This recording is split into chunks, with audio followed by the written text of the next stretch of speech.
All right, we are live. Today we're here with Andy Goldstrom. He is the founder of Parents Journey Coaching. He's a coach who helps parents better navigate the challenges of raising children today.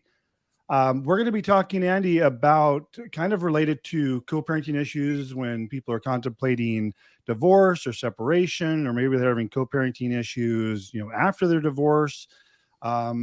So fill in the missing blanks of what I left out. You're with Parents Journey Coaching. You can be found at parentsjourneycoaching.com. I saw on your website also that you offer some discovery sessions. We can talk about that as well. But go ahead and take it away, and then we'll get into this. Great. And thanks for having me. I'm really glad to be here, Tim. Just as a small correction or update, it's parentsjourneycoaching.net, not I got .com. that on there. Did I say com? Yeah, and that's fine. It's flowing along the footer of our video, but for those who are listening, want to make sure they get it right and go to the right place. Correct. Long story short, I am a certified parent coach. I work with married parents, co-parents, and single parents to help them regain confidence, enjoying their lives when they struggle with their parenting issues. A lot of times it's about fixing the kid, but it's really, frankly, a lot about how parents communicate, and certainly how co-parents communicate, given the strain that they're under when they're divorcing and some of what's going on. I was a successful business entrepreneur. I actually was an owner in a commercial real estate firm, and basically what my fastball was getting the best out of people. And about 10 years ago, I had a teenage daughter who suffered from some mental illness. And so we were distressed. We didn't know how to deal with it. We felt the stigma. We were confused, my wife and I, and it was difficult to address. And so when we found a path, which was affording her the opportunity to go to wilderness therapy and residential treatment, which are essentially camps where they get more advanced therapy, because we tried all the things locally, local therapists, school counselors, psychiatrists, and it wasn't working. So I realized after that happened, my wife and I realized that we needed some help too. And we got some parent coaching, and it really inspired me because it saved our marriage potentially. It changed the trajectory of our lives. We communicated much better. And while that was happening, people started calling us because they knew our daughter was getting help. And they said, we're struggling too, or we know somebody who's struggling. And all of a sudden I realized there was kind of a calling there. And so, so for the past several years, I went and got certified at 2 national accredited places, one associated with the ICF, the International Coaching Federation. It wasn't that big a leap for me because I really knew how to leverage the best in people through business to business, but this came business to consumer and getting down to the individual to be able to leverage and get the best out of them. And so the other thing is I didn't get divorced, but I was really impacted as a child of divorce. So there was a lot of I got stuck. I was the older child. I've got a younger sister who's 3 years younger, but I was the older child, and I got stuck in between 2 parents who were fighting over money, and there was a lot of blame and shame, and it impacted me in terms of my confidence. I didn't feel I had the support that I needed and understanding that I needed when I was going through. And my parents were just trying to do their best to survive themselves. And I wish their communication was better and more aligned, and they thought more about the impact on me and my sister. And so the good thing is I became more independent. That's why I probably became an entrepreneur, because I didn't want to deal with those money issues. And frankly, I've been a committed husband going through the ups and downs, even with a child who has mental illness, to represent what good communication is like with a spouse. And so, it's my honor to be able to do this kind of work at this point in my career. Yeah, it also gives you, Andy, a unique perspective, I think, having dealt with it in the way you did as a child, and then having a child. Your parents were struggling with their marriage, and then you had your incident to come up with your own daughter. and then had success in dealing with that, if I understood you correctly. So it kind of gives you, as a parent coach, a unique understanding, seeing it kind of from both, or all those angles, I should say. I think so, for sure. The other thing that I think is kind of important is I'm a guy. I know, you know, I got a deep voice, and but more than the deep voice, I have testosterone and kind of a thought process that guys often carry in terms of pride and wanting to get it done, potentially not being as communicative or as good a communicator as some women are. And so when you go through some co-parenting struggles, legally or otherwise, um, you know, the guy needs help as much as the woman, and the woman is sometimes the one who reaches out first.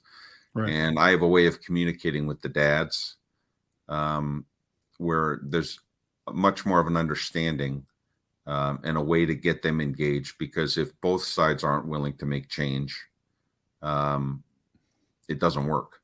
Right. Yeah. Um,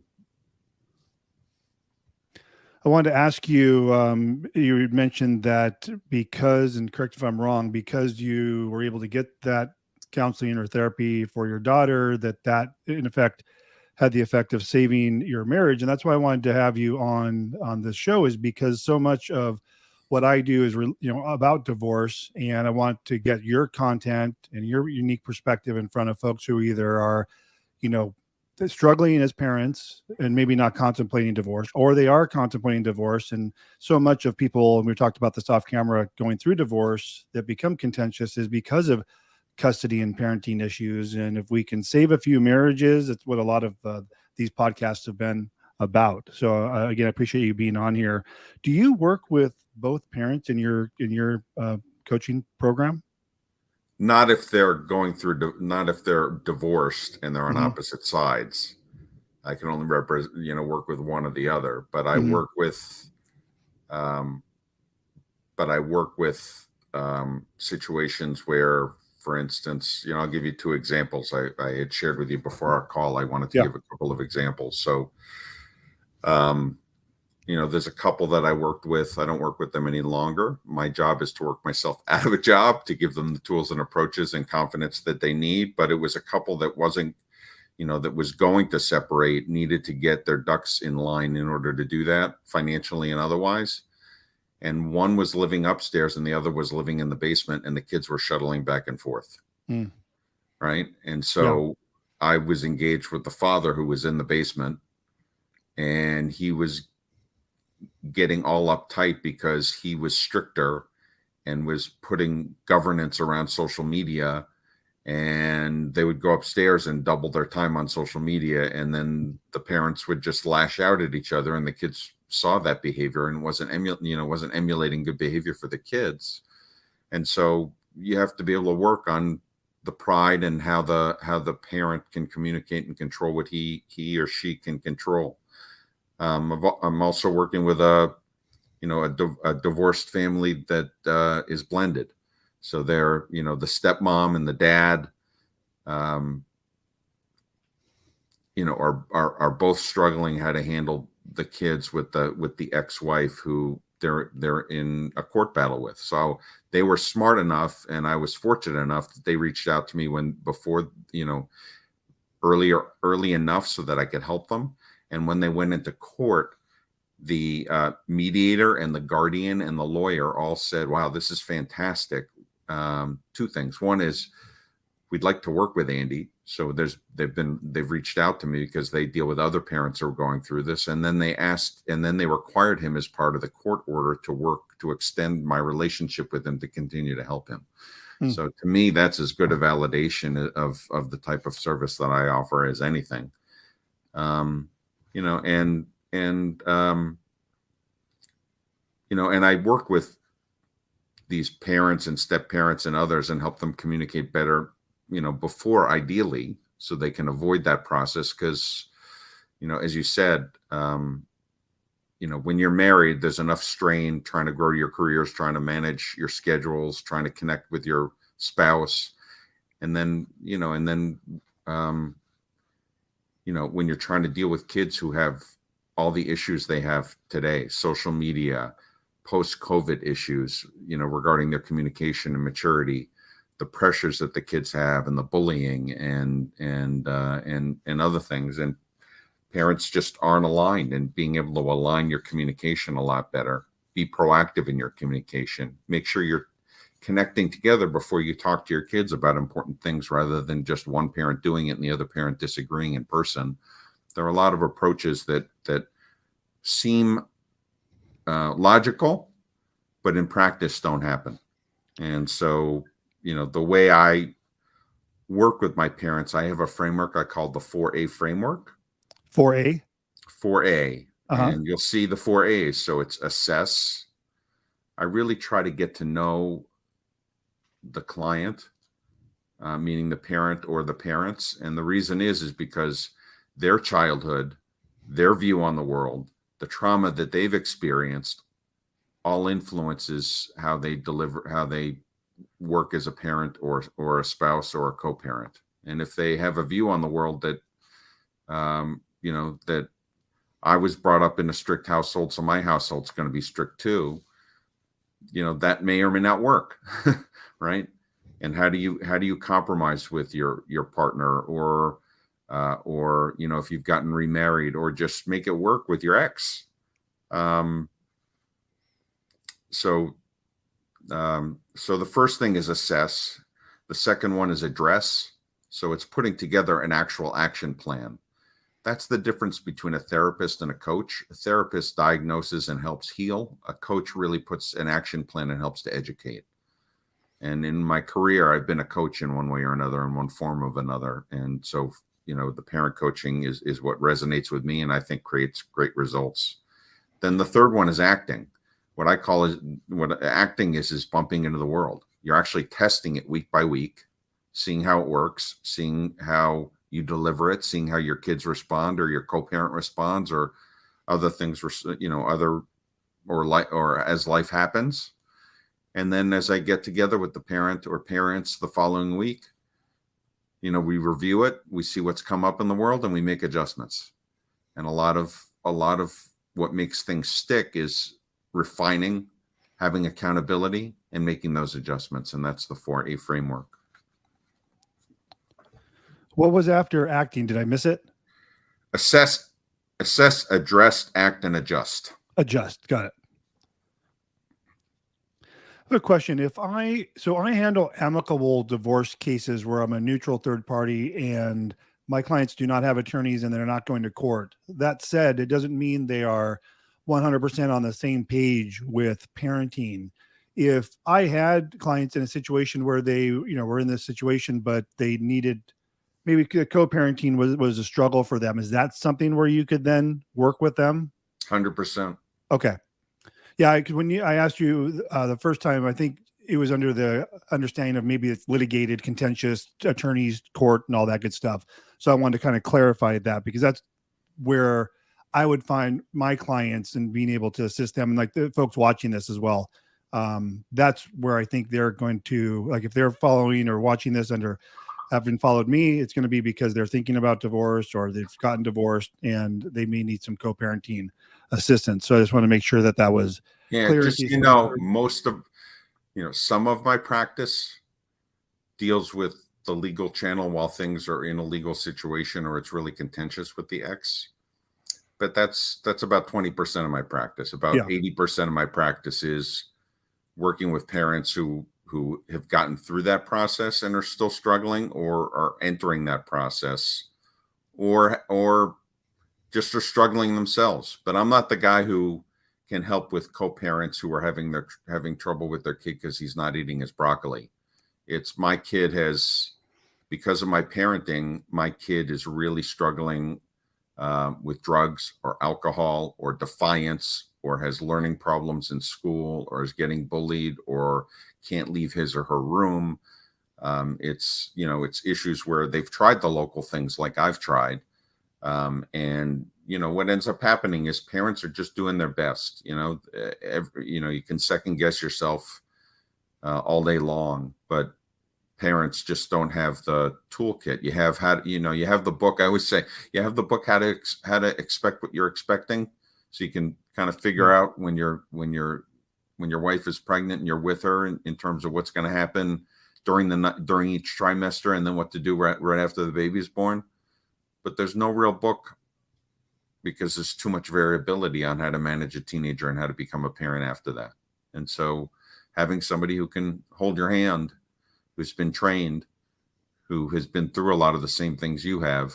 I mean, a lot of people will call me and say, "You've been through what I've been through."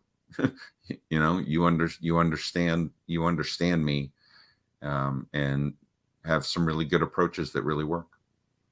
You had mentioned social media and social media influence. I think you talked about an example where they're doubling the social media time, one parent. Is that a big issue these days? What's going on in that realm with co-parenting and social media? Oh, it's huge. Well, it has to do with parents, the co-parents agreeing on it and how to manage through that.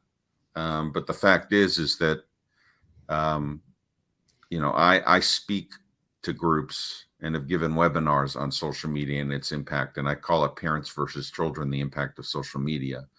And literally, since COVID started, people are kids are, up through their teenage years are on their social media platforms and online 200% more than they were prior to that.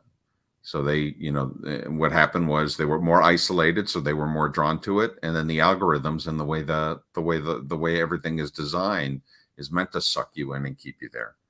And then there are parents who get sucked in too, so they're not demonstrating good habits to help Right. hold their kids accountable to. And so parents have shown concern, and they want more regulation, and they want to see they see the impact on their kids. Kids don't know how to communicate; they only know how to text. Mm-hmm. They don't know how to really have a conversation or connect with people or read or understand people, and that makes it harder to us to have good relationships and be empathetic and help people. And so being able to and one of the things that I recommend is a lot of parents just lay down the law, you know, or they're reactive. So they basically say, I'll do reactive first. Reactive is, um, you didn't clean up your room, you lose your phone for a day after the infringement. But the child didn't know that the child probably knew that he was supposed to clean up his room or she was supposed to clean up her room, but didn't know the consequence. So when I work with parents, you have to pick your fights, but I try to make sure that they choose, 5 or so big rocks that the parents can align on, that they say, this is what's important in our household. Uh, we have to be on time and eat together at the dinner table. We have to turn off our phones at 10 o'clock. We have to get our homework done by X. We have to, you have to do your chore, whatever chore it is that's assigned. And then they know the consequence of not doing it. And then they make the choice. The kid makes the choice. Kids just want to be in control, and they want to be, and they want to feel understood. And if you give them options, even though they're your choices, they feel more in control. And if you listen to them by being curious, as opposed to just telling them things, they'll trust you more. And so, I try and put myself in the shoes of the kids because of the way I was brought up and how it impacted me, and how I'd like to be talked to now, and how kids respond. And the proof is in the pudding. If people are willing to engage, when they engage me, I get results. And I have an average Google review score of 4.9 out of 5, and I'm really proud of that. And I've been successful in the business world, so the parent coaching is a choice, and I really, the impact is what gets me excited. Yeah, to to get good reviews in an industry where it's so emotionally charged, you have to do I would imagine an exemplary job in the service that you offer for someone to want to put that out there on, in the public's eye to actually write a review. In talking about what we've just been going over, how can parents set this up or establish boundaries, or can you give an example of how, I guess it wouldn't necessarily matter if they were still married or considering separation, but how can they get on the same page effectively as far as the co-parenting around, maybe as an example, social media, as we were talking about? So the important thing is, when I work with parents or co-parents, if it's a co-parenting situation where they're in separate homes, I basically say, you can't control the other parent. For things that are important, you can have a discussion with that parent, but when they're in their home, it's different than you in your home, right? And that takes the pressure off of having to have everything equal in both homes, because it'll never be that way. But when you're in your home, you have that control, and you pick what's important. When it's with and then the way to lay it out is, frankly, a methodology that I use called love, truth, freedom, and consequences. So it's basically, you're always telling your children that you love them and that you care for them. That's the overarching theme. But you're trying to help them do what's in their best interest and yours. And then you tell them the truth, which is, here are a couple of rules or boundaries that we've decided on. And then and those are the truths. If you want to live in this house, if you want us to support you, pay for your car insurance, pay for your phone, pay for your entertainment, pay for whatever it is. Here are a couple of big rules that we have. And then the freedom is, you make the choice. Either you adhere or you don't adhere. And so it's your choice. We can't make you, and we're not going to nag you. We're not going to argue with you.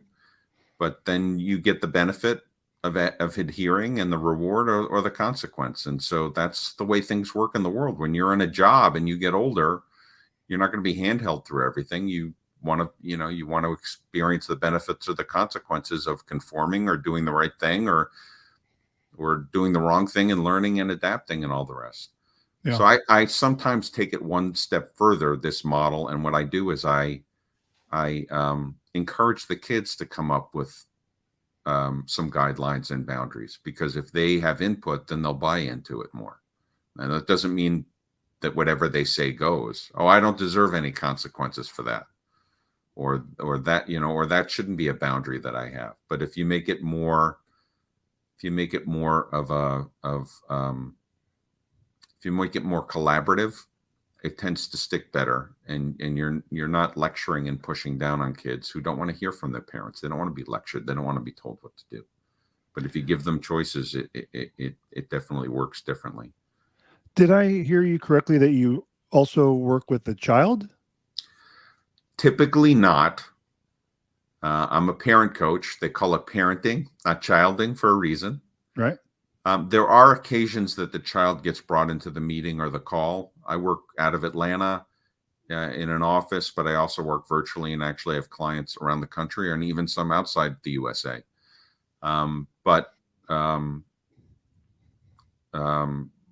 But sometimes the client has tried things and wants to bring the child onto the call, and selectively I will do that, but it's only once I know that the parents have done their work. Then I can help facilitate and just embrace or support the parents while they're doing it. A lot of the role playing that I do with the parents gives them the opportunity to try it themselves. So that's the idea. So the norm isn't to have the kids on there. It's really to empower the parents to do the work and to be successful in doing the work. Gotcha. You had earlier mentioned about, and correct me if I'm wrong, say spouses are living apart. You were saying that the rules of that house, it's okay that they're different because that's the rules of the home. I mean, you have to align on certain things. Yeah, because that was going to be my follow-up question is how have you, maybe you can give an example of where there are not extreme differences in the two rules of the house if they're going between houses, but how is that handled, or what advice are you giving, which I'm sure can change from time to time depending on the circumstances, but for one spouse saying I don't like how my husband's doing this and vice versa, what was your advice in those general scenarios? Yeah. So the thing that is most important, and I do co-parenting plans, and I'm able to facilitate that because you need some structure around that. So I use that, but some of it has to do with, a lot of it has to do with logistics between parents. So it's my kid has practice 5 days a week. You have him 3, I have him 4. How do we make sure that that works, right? And parents have lives too, right? They've got jobs, they've got other commitments, and how to make sure that that all works. Assuming that that works, then it's just in different households. One house maybe, the kids have to clean up their plates and clean up dinner, and the other house they don't. And one place is neater and more organized, and the other place isn't, right? And I think the key thing is unless the kid becomes confused because they're so different or so conflicted. I generally say you emulate what you think is best that you can control. You just basically tell your child, I know your mom loves you if she's the co-parent, or I know your dad loves you if he's the co-parent. They've got certain ways of doing things in their house. We have ways of doing things in our house, and we only have a couple things that are must-haves, and that's how we're going to manage through it. And on the things that affect you that we both need to be involved in, you have my commitment that I'm going to work hard to make it work because I love you. That makes sense. And I assume these types of conversations are going to be age specific or age appropriate, Always. or if appropriate. Always. But they got to start early, because I will tell you that here's a fact for you. People, I think you've heard or may understand that a person's brain doesn't fully develop until he or she is 25 years old or so. So it's malleable until then. But at age 3, the brain is 80% developed, and age 5, it's 90% developed. So what it means is if you're going to create trauma in your family or create a problem in your family, or exhibit good behaviors and make things work,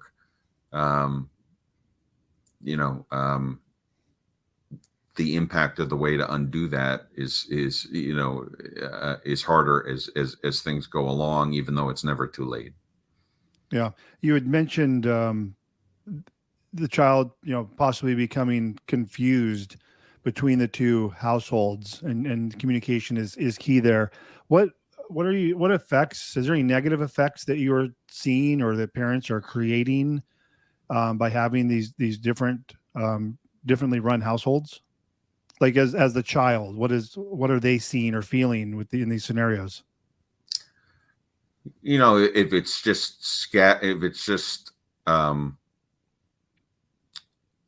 scattered rules that are reactive, that the child doesn't know what to expect, then the child's confused. If the child knows this is the way, your stepmom and I are going to run this house, and you're a big part of that, and it's clear, then there's less confusion. I mean, again, it's about control and understanding for the kids. And so communication, if the parents are listening to this, almost regardless of the age of the child, based on your statistics of the brain development at 5 being 90%, I mean, you can have that conversation as appropriate as for their age, because it really isn't fair to the child if you're not communicating that to them. Yeah. And you can coach the child. You could say, when you're over at the other parent's house and they say something negative about the way we do things, or they do things different, you could just say, hey, we had a talk. and the rules, the parameters in this house are different.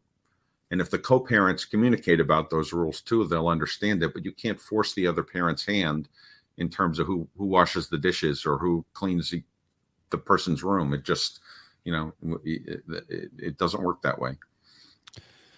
Yeah, can you talk a little bit about your coaching services? I'm just looking at your website. You have a couple different options perhaps of parent coaching, family coaching, transitions, workshops. Can you talk about specifically some of your programs and what that looks like? Sure. So my parent coaching is the core of my business, and and it involves typically weekly sessions after after an initial intake session, where again, it's my job to work myself out of a job, to kind of assess what the goals are, what the inhibitors are, to to getting them to have the confidence and understanding of what they need to do to be effective parents. And so I work with them to make, through that 4A framework.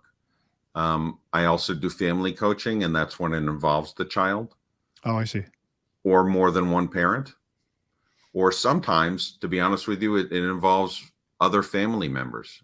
I've worked with families where the father of 3 boys died, and the mom remarried quickly, and the boys and the mom didn't connect. Mm. The boys were holding it against the mom because they weren't honoring their dad, and they had issues with the new dad. And these were adult young men, who were mature, and I had to be able to bring them together. They called me, and the mother called me around Thanksgiving, and by Christmas they were all getting together when they weren't even talking. Wow. So, yeah. So the transition and aftercare is really relating to the wilderness therapy and residential treatment aspect.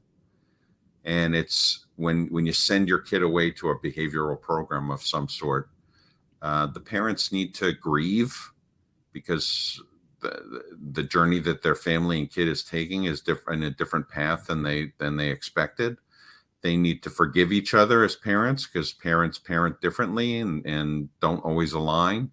And then they need to come up with a communication plan so that when their child returns home or their child goes to their next step, they know that they don't revert to old behaviors that created the same conflicts as before.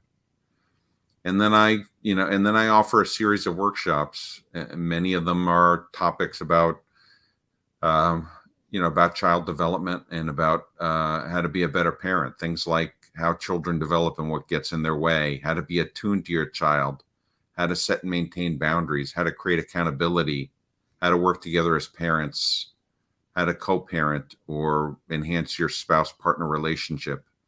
And the last one is how to parent in a world of 24/7 social media, which I've mentioned before. So, Right. so it's catered around giving parents confidence in their skill set. When we were off camera, you had mentioned, speaking of other maybe marriage coaches or people like that, that you had a slightly different take on your approach. I'm not sure if we got a chance to cover that. Can you explain Well, that? I think I'm not. I'm not typically in the middle of all the divorce proceedings. So I'm typically someone who, when parents are going through divorce and they're going through those legal machinations, and they're uptight and they're frustrated and they're pointing fingers, it's how can they, with all that stress and all that financial obligation, how can they have some sense about them so that they're not distracted at their job, they're not distracted by this stress, and they can actually focus on their kids, controlling what they can control, and let the legal channels take the way they are. Now, some of the work that I do, as I mentioned before, is brought into the legal channels one way or another, because they say, they're working hard to improve their co-parenting or their parenting itself. And sometimes I'm asked to give an opinion. Has this person actually made the efforts and actually made a difference in the way, the change that he or she has gone through with my parenting coaching that has impacted the child in a positive way. Gotcha. We talked about a good amount of information here. The 4 A's, setting boundaries, social media. Talked about your different coaching programs. Is there anything you'd like to say in closing, or anything I should have asked you, Andy? No, I think we covered a lot. I appreciate the time. I think everything's about communication and just having the tools to communicate, whether it's to your friends, your spouse, your parents, your kids, your coworkers. It's the way that you communicate things, that generate the proper feedback. And I work with I told you, I'm able to connect with dads quite a bit. And when I do the intake with them, I bet 4 out of 5 dads say, I want my kid to have trust in me so that they can come up to me with any problem they want, and feel like they can approach me about, girl problems, boy problems, car problems, school Right. problems, whatever it is. And then I dissect their behavior, and it becomes fairly obvious that there's a pretty big reason why the kid isn't trusting them and they didn't realize it. The way that they've been communicating with the kid and the child is more judgmental. It's more lecturing. It's more projecting how they grew up and what their expectations are. It's not aligning with the other parent, right? And so being able to change that way of communicating, whether you're a dad or a mom or anything else, is really a big thing. And when we talk to our daughter, who's now 23, living and working on her own, it's not without bumps. But when we ask her about that time where it was so difficult for her and difficult for us before we sent her away, she basically says, when I was struggling, instead of you tuning in more, you actually locked down on me. You actually were worried about me. You were trying to do the right thing for me, but you actually took away my phone reactively, took away the car reactively. I was just trying to cope, and you weren't saying, hey, what's bothering you? How can we help? As opposed to saying, you need to go to school. Why are you not going to school? Right.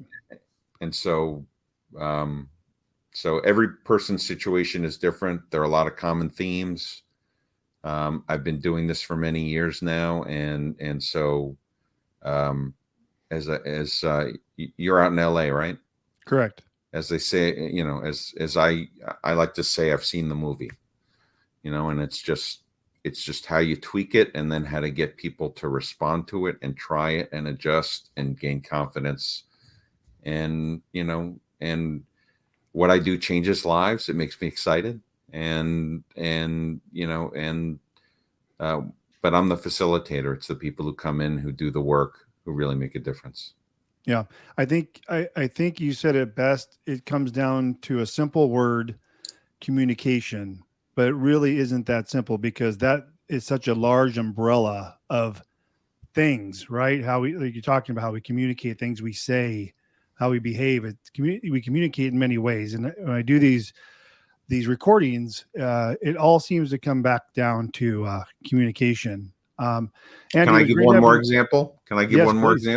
Please. Just, I've given several examples about communication, but here's a good one just to kind of synthesize everything. When parents want to talk with their children, either from the love, truth, freedom, consequences, or talk with their children about a circumstance, or reviewing their grades with them, or praising them, or whatever, they want to sit the kids down. And so the parents often don't talk in advance. They just decide to sit the kid down, and then they say what they want to say. And the kid turns off, is on his or her phone, wants to get out of there right away, is resistant to whatever's saying because of the way it's communicated. So one of the things I coach is approach your child and say, hey, mom and I want to speak to you. This is what, we're available now. This is what we want to speak to you about. And it's only going to take about 10 minutes. Is this a good time for you? Or would you rather do it at 7:00 tonight when we're also available? I like it. So what have I done there? Options. I've given them control because they have a couple of options and time. I've told them how long it'll probably take if they cooperate, 10 minutes, 15 minutes, whatever it is. And I gave them an idea of the topic. And I didn't give them an out or any other choice. How do you think that meeting would go compared to just sitting somebody down and lecturing them about something? Makes total sense. It's kind of like if your boss said, meet me in my office at 10:00 tomorrow, but doesn't tell you what it's about or what's going on. You just assume you're getting terminated. So you think the worst. That's right. That's right. I use an example like that all the time. And so it's a good example that you gave for sure. Thank you. Yeah. Well, again, great having you on, Andy. For those that are listening, how can someone get a hold of you? And then we will wrap it up. Sure. My email, my website's the best place, parentsjourneycoaching.net. There are opportunities to see what I do and how I do it and to schedule a free discovery call. I can't help everybody either because of my capacity or because depending upon when people are calling and the workload I have, or just because I might not be a good fit. But you're going to have an empathetic ear. I have other resources I can provide. And there's no obligation. And I'm not here to sell people hard. If I'm a bad fit, or the chemistry isn't there for me to be able to help people, that's okay. I'm just looking out for what's best for the people who call me. Love it. Thanks so much again for coming on, Andy. I hope my clients or future clients, or maybe people that don't become my clients, are affected and get help from you through your coaching program. I'll make sure to send people your way. Hang out for just a sec while we wrap up the recording. Thanks so much.